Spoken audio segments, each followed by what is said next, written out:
So there you have it. Everything you always wanted to know about the Sixers and a bag of chips. What a great tradition, basketball here in Philadelphia, where the fans have such a love for the game and the team. And I was happy just to be a part of it. There have been so many superstars and special moments like the championship in '67 and in '83. Plus, one of my favorite memories was we went to Boston in the 7th game and kicked their butts. The Celtic fans started cheering, beat LA. We didn't beat them that year. Well, that's another story. Anyway, I got to the finals 3 times with the Sixers, and the team has gotten itself there 6 times, most recently in 2001. There have been some changes. Larry Brown went to Detroit, and a native by the name of Jim O'Brien came home to coach the Sixers. But one thing hasn't changed. Allen Iverson is still the star of the show, and he has a brand new co-star by the name of Chris Webber. These guys could be looking to change Sixers history itself. We're just about at the end of the first disc, but you'll find much more in this collection, including the greatest games of the Sixers history. You might even catch a young Chocolate Thunder. I'll check that out myself. That'll wrap things up from here. I'm Darryl Dawkins. Hope you're enjoying the history of the Sixers. Take care. All right, the tone with your come on, guys. We got to establish something right now, guys. We got to play harder than anybody. Tone with your defense. Iverson right side to Hill in the right corner. McKee, 3 to shoot, goes to the hoop, lays it in, and draws the foul. The celebration has begun, and the Sixers on their way back to the NBA Finals for the first time since 1983. The Philadelphia 76ers return to the NBA Finals after almost 2 decades was no accident. Good, George. Run it out. Back screen. Good. Cut, Speedy. They had followed a simple plan, build their team around a single brilliant star. What was less simple, that star was Allen Iverson. 4-on-1 for the Sixers. Iverson, feet behind the back. From the day he entered the league, he drew comparisons to the league's reigning legends. What's up, man? What's up, man? How you feel? And he responded with the new generation confidence that brought instant controversy. Iverson has Jordan. The crowd is into it. Allen shakes free, gets 2. I don't want to be Michael Jordan. I don't want to be Magic. I don't want to be Bird or Isaiah. I don't want to be any of those guys. You know, when my career is over, I'm going to look in the mirror and say I did it my way. And it was often the hard way. In high school, Allen had been jailed and then pardoned in a bowling alley brawl. And even when he was chosen first in the NBA draft, people refused to let go of his past. He quickly became one of the league's highest profile players and poster boy for the brash hip-hop superstar.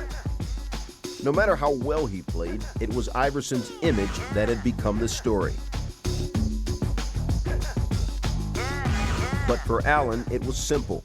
He was just being true to himself. I don't wear a suit before and after a game, and I'm not clean cut, and I get knocked for that. So all of a sudden I cut all my hair off and wear suits.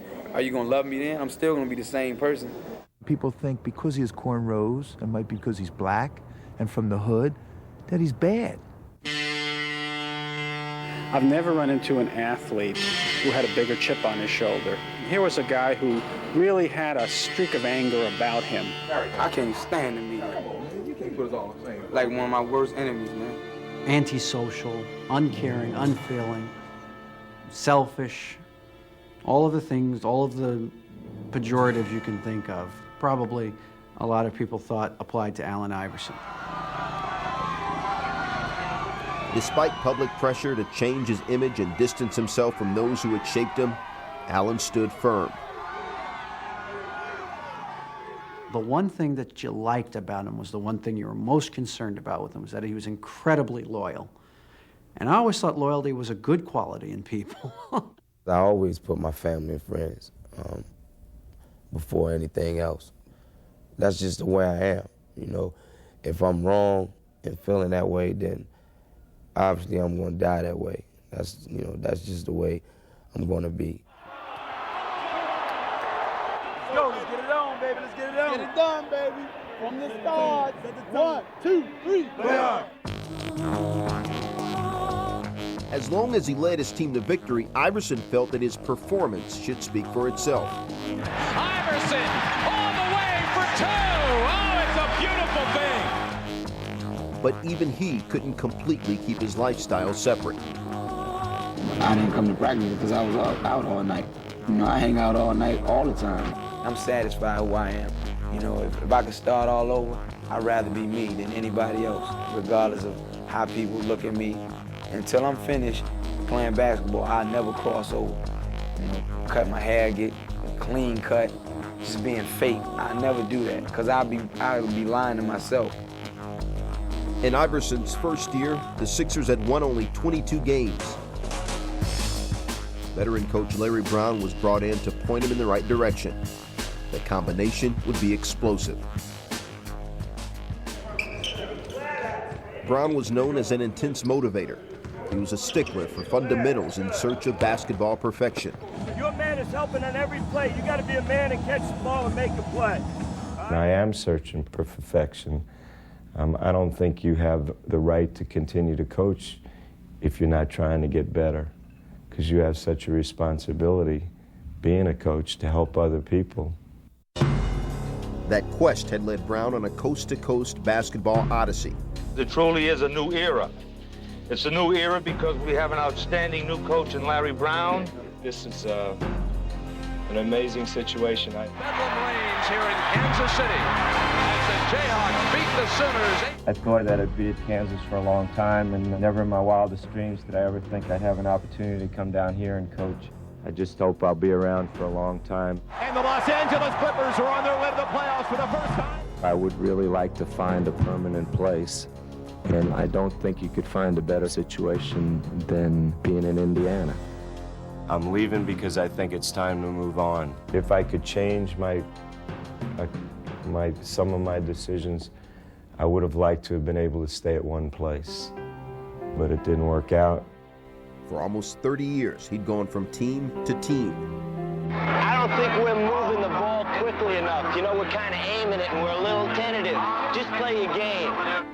He'd win and move on in his search for basketball perfection. Let's play harder than them. Harder than them. 1, 2, 3, He's a teacher. And he would just make people do things the right way. And now you get George. You're right back in it. A fundamentalist, a perfectionist, do things over and over until you get it. Make your best play. I don't care if we mess up. You won't. All right? He don't want to guard you. All right? He don't want to be on the court with you. He wouldn't take no for an answer. He would get more out of them than they had any idea they possibly could give. In 1997, Brown's journey brought him to Philadelphia and Allen Iverson. I know the right way to play, and I'm not afraid to tell the players to do that. I didn't want to come here. We got to get some stops up the floor. And on the break, guys, we're in goddamn swing. We've lost the ball about 5 times dribbling and just throwing up some... We're jumping in the air. I didn't like the team or the personnel or the way they played. We're not getting any movement. All right, we got to get people moving and guys cutting. I didn't like the way Allen played. My goal was to try to get us to become a team and to play unselfishly, to try to respect the game and their teammates. With the personnel we had, I didn't think that was possible. Brown's tenure was rocky from the start. Larry pushed his plan, and Allen pushed back. We don't wait. We're not waiting. I was not trying to wait. I was not waiting. I didn't know where the screen was at. Over the next 3 years, lottery picks Jerry Stackhouse, Tim Thomas, and Larry Hughes were shipped elsewhere. Almost everything had changed, except Brown and Iverson. There were times when he wouldn't practice, wouldn't show up, was constantly late, and it was something that, you know, caused me a lot of anguish. I didn't know how I could deal. I'm tired of everybody talking about my relationship with Allen Iverson. I wonder what your relationship would be with any employee that you might have who doesn't choose to come to work on time or doesn't choose to come to work at all. Yeah, I was late for practice, but believe me, the times that I heard, the stuff, I mean, nobody will put up with that. I mean, and I'm not even brave enough to miss that many practices. They made it seem like people made it. Come on, man. How many did you miss? I don't know. I wasn't counting, but people made it seem like I didn't even come to practice. When you got two bulls and you put them in a cage together, something's going to happen. By the summer of 2000, it seemed like Iverson and Brown had locked horns for the last time. When we tried to trade him, it was over. He was gone. I mean, it reached a point where there was no way this team could continue. I'm not hurt by that. I'm still doing what I want to do. I'm playing on the team I want to play for. I'm trying to contribute, you know. I'm not hurt by that. I mean, I'm not hurt by that at all. Both men claimed their feelings were not hurt, and both felt one of them had to go.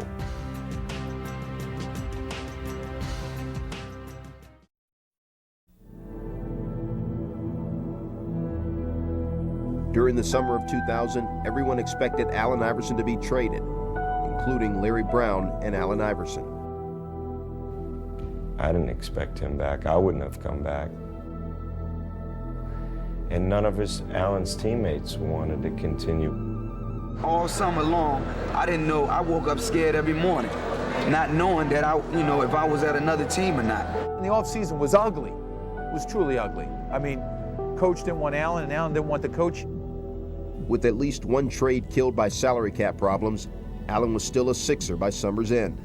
Allen was angered by the trade rumors, especially the one to the LA Clippers. He was humiliated. But if they had any chance of coexisting, something had to change. I did go down and meet with Allen in his home turf, and then we had conversations on the telephone when I told him he was going to be traded, that he realized, oh. And I told him. He told me how he could change everything. Do it! You have full control. No one has better job security on the world or in this planet than him. But you gotta follow the coach's rules. I want to be right here where I'm at, where people love me and I love these people. Brown and Iverson agreed to give it one more chance. The trade talks were ended, and Iverson was named a captain. This is going to be the most important year of my career because, all eyes on me this year. Everybody wants to see if I can be the captain, if I can be a leader, if I can be a professional besides just playing basketball. And I'm up for the task. When he told me that he realized that he was the one who could make the changes, that made me feel like it would work. Philly opened the season 10-0. Their grand plan was finally unfolding. Iverson was phenomenal, and players like Aaron McKie, Eric Snow, Theo Ratliff, and Tyrone Hill filled the supporting roles. With Allen and the way he played, I thought they would be perfect additions to our ball club. They're selfless, they do their job every single night. Their only concern is the team and the team's success. Brown had rescued his role players from obscurity, and they were dedicated to his unselfish concept. And we're right here. All right, just play. Look, yes, it's great. Some games happen like this. We just figure a way, guys. Just keep playing. Here's a guy who's taken players off the benches in 4 or 5 different teams and put them in a starting role. Find me another group of 11 players on a 12-man roster who are willing to let the one guy take 30, 35, if necessary, 40 shots. These guys don't mind. On the court, everything seemed perfect as the Sixers ran out to the league's best record. But under the surface, the same old conflicts raged. As early as preseason, a rap song, 40 Bars, from Iverson had already caused controversy. You want to be the captain of this team. You've just come out with this rap CD that has offended women, homosexuals, people in the city, people with kids. If you're a hardcore hip-hop fan, then this album is for you. If you don't care about hardcore gangster rap, Just don't buy it. I can't control Allen Iverson's outside world. You know I can't. I mean, I've been here 4 years, so is he. So, no, that's he's a man, and he has other wishes, loves, dreams outside being an NBA All-Star and winning an NBA championship, and I can't control that. And the more out of control Iverson seemed, the tighter Brown pulled on the team's reins. And then when he gets off, then you three-quarter. Hey, Matt, come on over here. God damn. Look. On December 15th, it all came to a head after a bad loss to the Mavericks. Brown walked away from the team. He went off on the team after the Dallas game. He went off on the team hard, and he needed some time to resolve some personal issues. We were 18-6, best record in the league, in first place in the East, and he's going to take a hiatus because he wants to reflect on his coaching position after a team meeting where Allen said some candid words and issues were discussed. My words were, Larry, you can't walk away. You've created this team around your likeness. But this time, Croce's persuasiveness wasn't enough. I needed some time off. I was getting close to being burned out, so there was some concern on my part about whether I wanted to continue to do it. Finally, it was up to Brown's own hand-picked role players to try to reach him. Veteran players, several players, said, Coach, we would appreciate it if you would back off a little bit. We're doing everything you ask. We're trying as hard as we can. We're having success. Back off a little bit. We had a meeting in Chicago, and we got a lot of things squared away, and I told him, man, this ship is not going to move without him. The turning point for us was Coach Brown gave a little bit, Allen gave a little bit. Hearing from the team finally made a difference. Larry and Allen seemed to reach a meeting of the minds. Before we had differences, it was, just fight each other over. And now we had differences. Let's just work it out and make sure we do the best for this team. Our league is about you guys. By the All-Star break, the Sixers had the conference's best record, giving Brown the honor of coaching the East. And try to kick their ass, but try to do it playing the right way. Iverson was named the All-Star Game's MVP. It was like a love fest. Where's my coach? My coach, Coach Brown. Is he around? This is a tribute to Coach Brown, my teammates, my family, my friends. The feeling had never been stronger for Brown that the time was now. So when center Theo Ratliff got hurt, he pulled the trigger on a blockbuster deal for Dikembe Mutombo.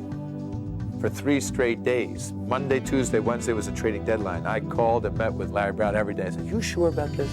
Is this exactly what you want to do? Why do you want to do this? The window is open. It may never be open like this again. We're going for it now. Why wait?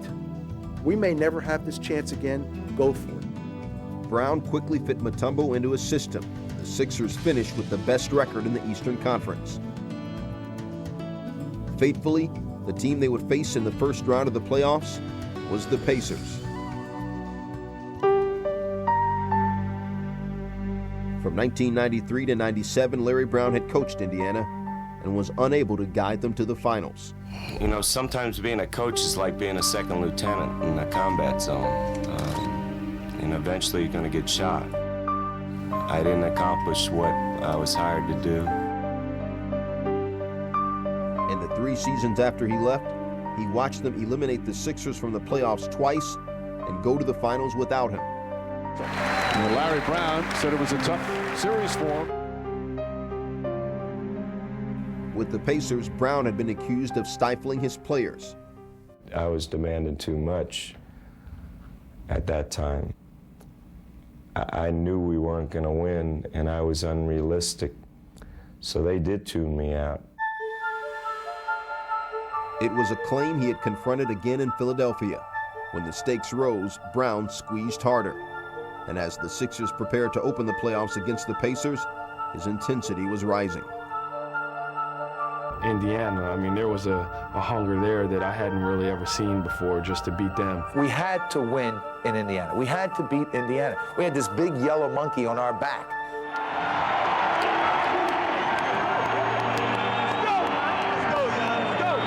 good start would have eased the pressure, but Philadelphia blew an 18-point lead.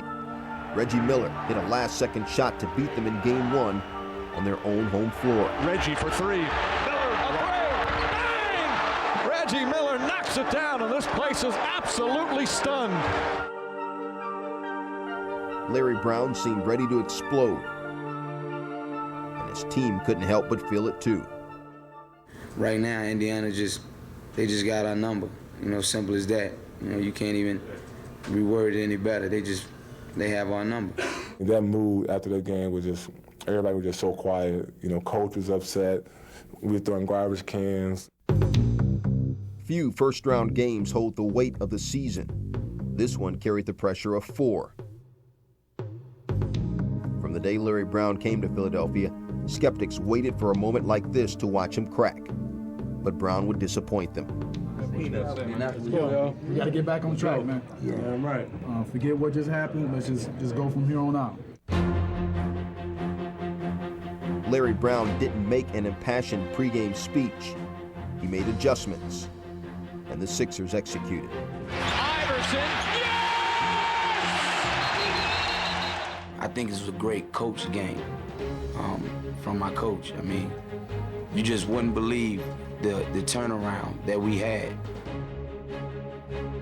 Coach put in so many things to help me tonight. You wouldn't believe it, you know, to see the type of stuff that he counteracted with. I mean, I just learned a lot more about Larry Brown tonight as a coach.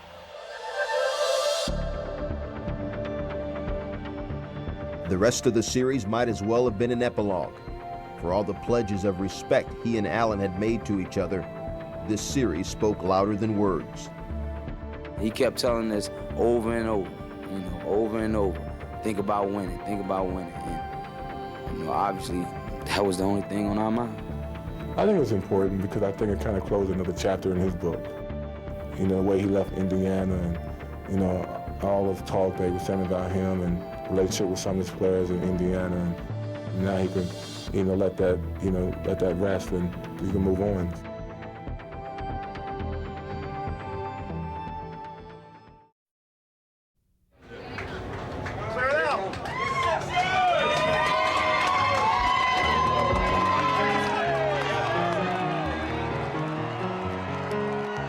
The next team the 76ers faced was Vince Carter's Toronto Raptors. This was also significant. Iverson's most memorable moment early in his career was schooling Michael Jordan.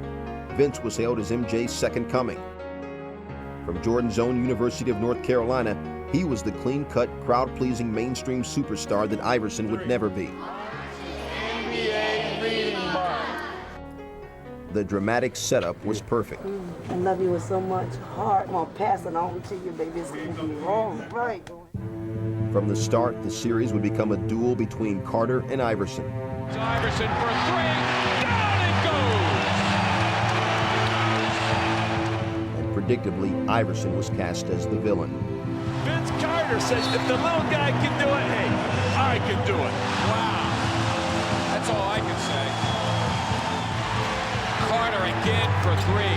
Man. Holy cow. He can't miss. This is unbelievable. It really is.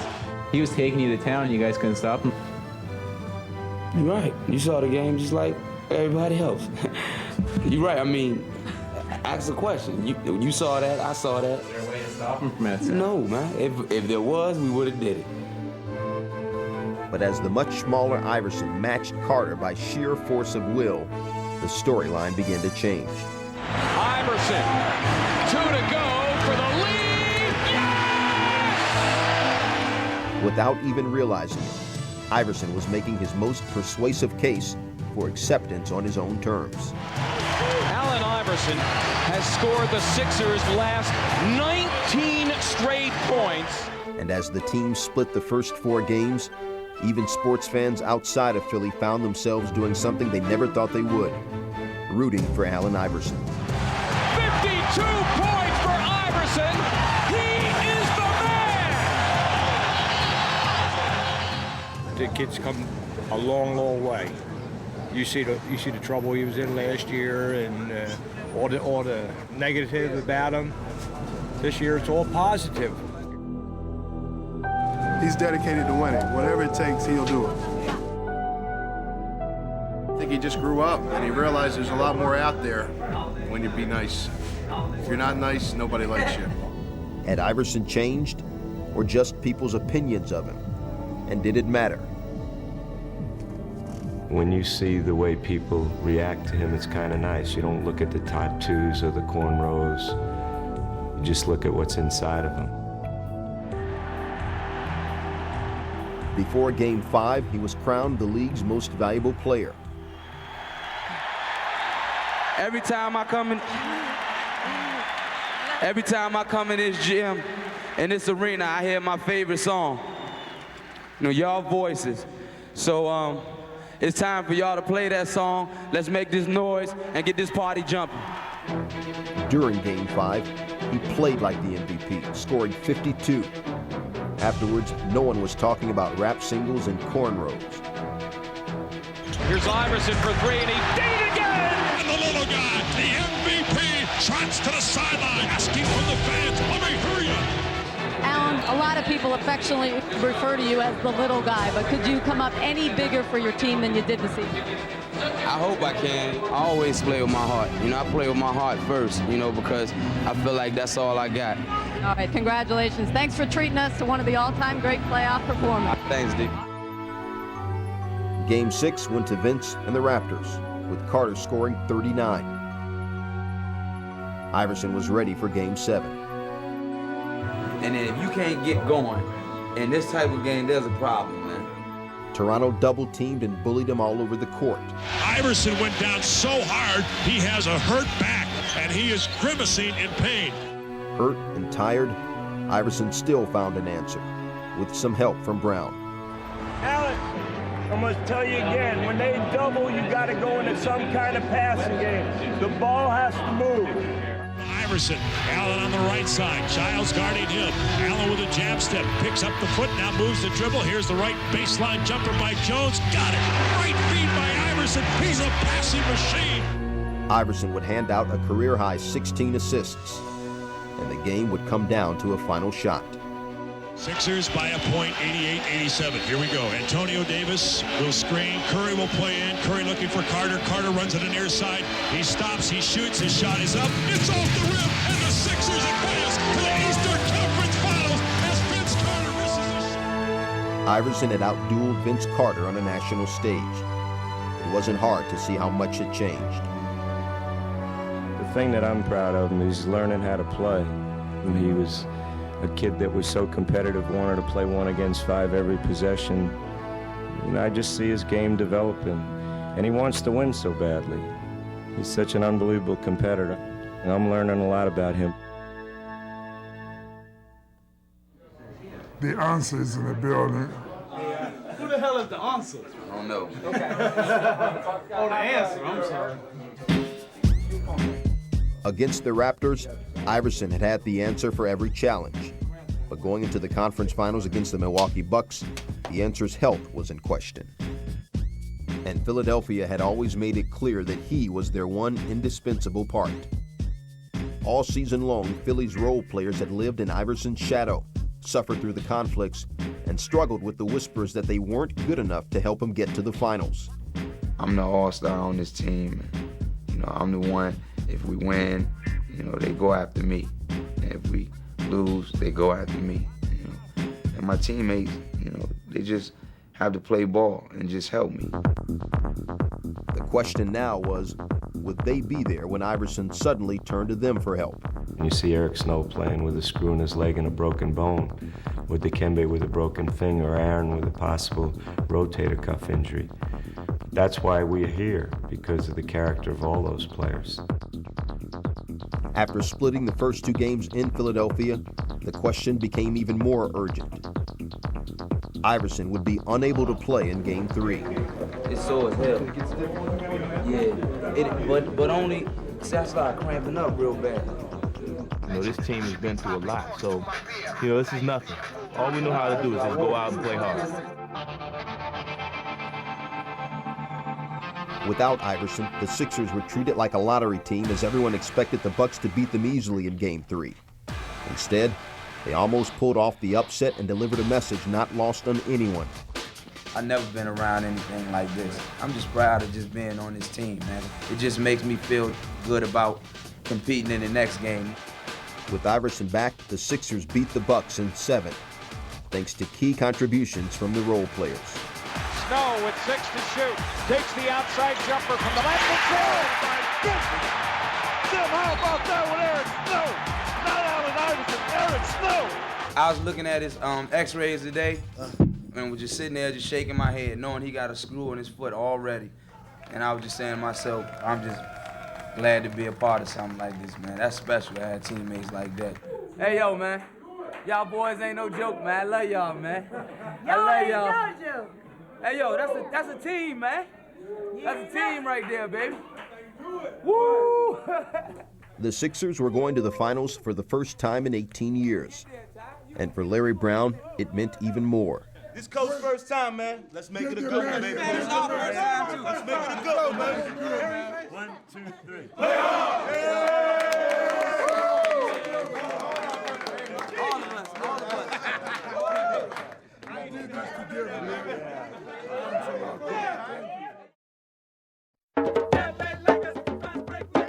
The defending champion Los Angeles Lakers had gone undefeated in the playoffs. For them, the finals were a party being thrown in their own house. Even though the Sixers were the first team in league history to capture the awards for Coach of the Year, Sixth Man, Defender, and MVP in the same season, the Lakers still dismissed their championship aspirations and stated that Shaq, not Iverson, should have been MVP. The Sixers' response was typically candid. In spite of what Phil Jackson may think, Shaq would be no more valuable to this team, than this little kid. And he has to overcome so much. I think statements like that in defense of his player, who I think is phenomenal, really tick me off. But when you win all those championships, you can say what the hell you want, I guess. Go, finish him up. I'm not a hater, but the cake crusader blocking my dough. Let's get serious, get focused, execute. Let's get dirty. Let's get dirty. The Sixers' biggest advantage was their toughness. But as Game 1 began, the Lakers simply overpowered them. Down by 13 before the game had barely begun, the Sixers were fighting uphill again. Here's Fox down to O'Neal. Shaquille O'Neal with a right-hand jam. The Lakers are on a roll again, folks. Look, hey, it's like showtime for them guys, and we got to understand, we got to meet their energy. All right, we got no movement. We're not putting bodies on guys. We're too soft, all right? So we got to pick up with 5 men. Brown and the Sixers made adjustment after adjustment in perfect tandem. Hey, guys, this is a long-ass game. We got to get all second shots. We got to get all loose balls. We got to match their energy. Come on. Calm down, guys. All is on them. They're supposed to win. We ain't even supposed to be here. Iverson on the move against Fisher to the line, around O'Neal. Right-hand scoop is good. We got to pressure their ass up the floor. Allen, on these shots, get your hands on the ball. These two guys will run their ass off. Right? We got to do it with defense. Steal by Iverson. Back on Bryant. Easy layup. Oh, what?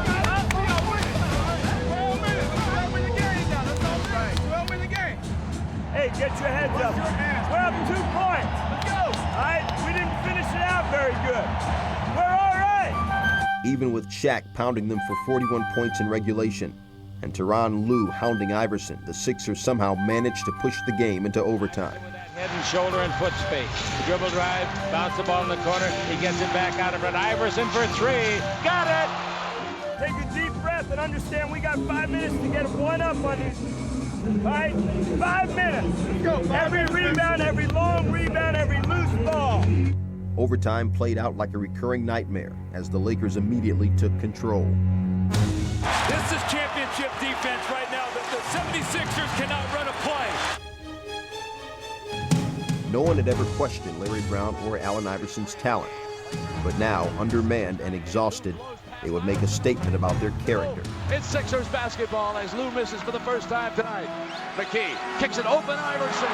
Here's Allen Iverson outside the arc. He tees up a three. It's good. He drilled it. A three by Allen Iverson. 1 minute to go in overtime. What a comeback here. The Lakers had the Sixers on the ropes. They come fighting out of the corner. Here's Iverson. Lou, the defender, stays right with him. Allen wants to go, wants the baseline. He fires 2-ball. Got it again. He's way too good. He steps around Lou and drilled it. Trust yourself. Hey, all we have to do is play 10 seconds. All right? And Eric and Allen get open. Sixers with 8 seconds to shoot. Bell on the move against Ori. Raja back out top to Snow. 3 to shoot, a runner by Eric is up. It's good! The Snowman delivers! What a spirited comeback in OT by the 76ers. Unbelievable. And that's the way they have played all season, all through these playoffs. You think you've got them down, and they just keep coming at you. They can put the brooms away. Right. We ain't do nothing yet. We got a long way to go. We got a long way to go. They can put the brooms up, though. Ain't gonna be none of that. Come on, Ty. It's us, man. We came too far, man. It's us, baby. That's right. Come on, man. Bro. We ain't win nothing, man. We got a long ways to go. Keep working, man. We ain't do nothing. How you like LA? Love LA, man. That's where the stars at. That's where the stars are born. I heard that, but they're born in Virginia, too. The Sixers barely had time to enjoy their victory in Game 1 when they got the sobering news that Aaron McKee had broken his ankle. Still, for Philly, this was as good as it got. Yeah, when I met you, you was like 17, man, young boy, shy. Now he's 26 years old, NBA MVP, big man on campus. Hey, we're gonna just loosen up a little bit and kind of figure out some things in the half court and then do some shooting. If you can't do anything, just get rest. The fact that Aaron McKee's trying to play and Eric Snow's playing and George Lynch is running just tells you a little bit about what this team's about. I got a chance to throw back. I'm screening. Am I screening right there? Like you can screen or come off, either way. Because it opened everything up if I said that on back screen. Right. I'm 26 years old today, and I felt like, I've done a lot of growing, just learning from my mistakes to trying to get better. Dear Allen, happy birthday to you. Thank you.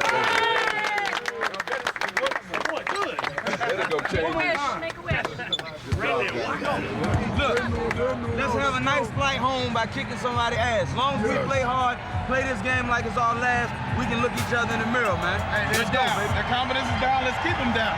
Great opportunity. The Sixers' good feeling carried them for a little less than a half in Game 2. Here's Iverson down the middle of the lane. He shakes by Fisher. Scoop by him. Yes, what a play by Iverson. A whirling dervish. By halftime, the Lakers were up 49-47.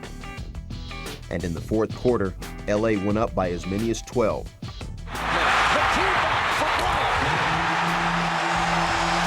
The Sixers are in deep trouble. Now, I'm not going to see everything, all right? So we're going to time. I'm telling you, if I see something's a foul, I'm going to blow the whistle, all right? I'm just trying to say, stay in your game, I'll stay into mine, let's go.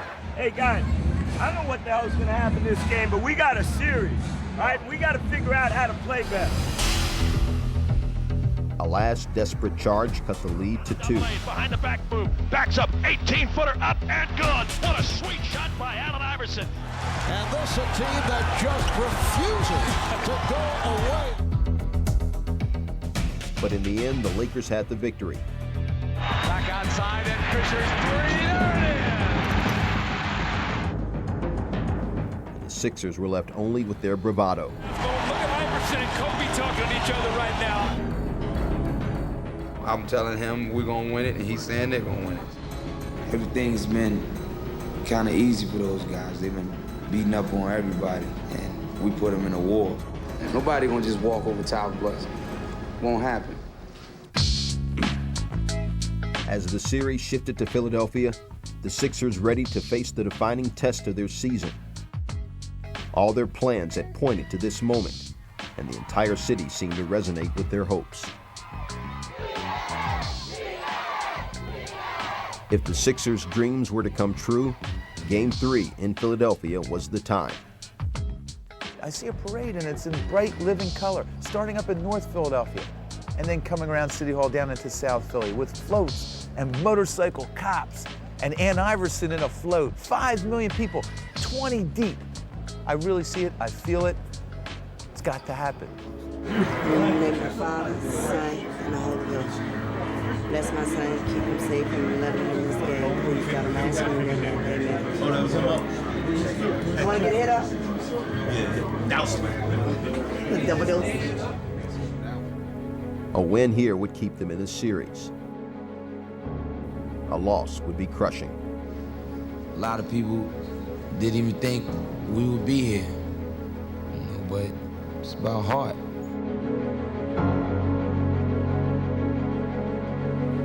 The Sixers played one of their most courageous games of the season.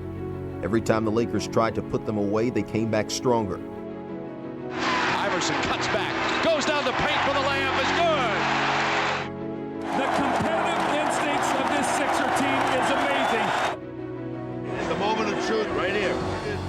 In the end, it came down to a single possession. Down by 1 with just under a minute to go and Shaq having fouled out, all they had to do was stop the Lakers and take the lead. Late in the clock, no gambling. And if you can't grab a rebound, tip it. Hey, let's execute right, all right? Don't bail their ass out. But ultimately, LA simply had too many weapons. The open man, he'll kick it to Horry. Horry will take it. The three, oh! Robert Horry in the face of Philadelphia. And the Los Angeles Lakers go up 2 victories to 1. Making it even worse, suddenly there were reports that Larry Brown was planning on leaving the team at the end of the season. Are you planning to leave coaching after this series is over? Well, I appreciate you asking me that. Because I've had some health problems, because I've gone 2 years without a break. So let me get through this year, and then we'll see what happens.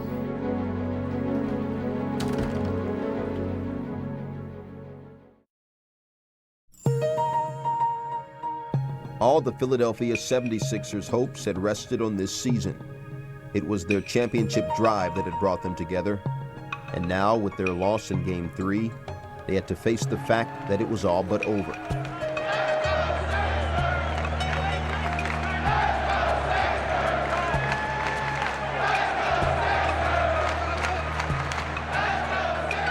This team has overcome more than any team I've ever been involved with. But it all starts with the little kid. We are different in a lot of ways, but I think we're the same as far as wanting to win. Philly wouldn't win another game, and the Lakers would take the series in 5. But instead of tearing the Sixers apart, it seemed to bring them closer together. He's tried this year every game to do what I've asked.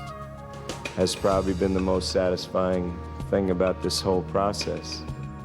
He's being talked about as a basketball player and not as a renegade kind of kid.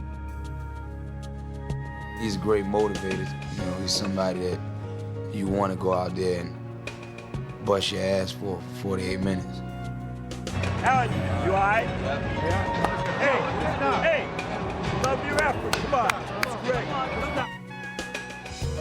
Sixers starting to feel their season slipping away. It took a lot for him, to try to understand me as a person, and for myself to try to understand him as a person. I think it's the greatest story in sports because I didn't know him well enough, or take the time maybe to really know what he's about.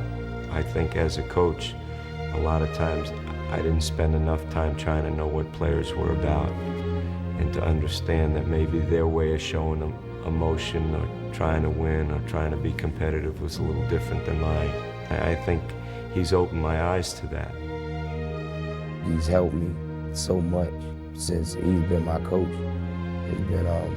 It's been amazing. I mean, a lot of the success that I've been having is a tribute to him.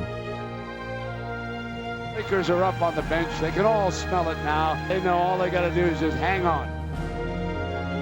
We did this together, me and him, you know, and that's what it continued to be, just us. I'm not saying that, you know, we're not gonna have any more bumps in the road. Everything's gonna be peaches and cream, but you know, I feel like our relationship has gotten so much better that any little bump in the road is not going to, you know, stop our car from moving. And there it is. They have put them away. You can start the party out in Los Angeles. This baby's headed for the history books.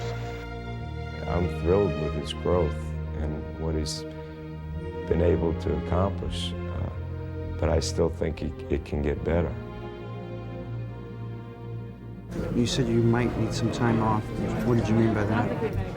Oh, I don't want to talk about that now, David. Let's talk about how proud I am of my team. This team taught me that, you know, you get a group of guys with character, you know, you can accomplish great things. Larry, what does your gut tell you? My gut tells me, like I always say, I'm going to smell my kids and hug my wife, and, you know, I'll do what's right. You know, the bottom line is I've been in this for over 30 years as a coach on just about every level, and, you know, I want to enjoy this.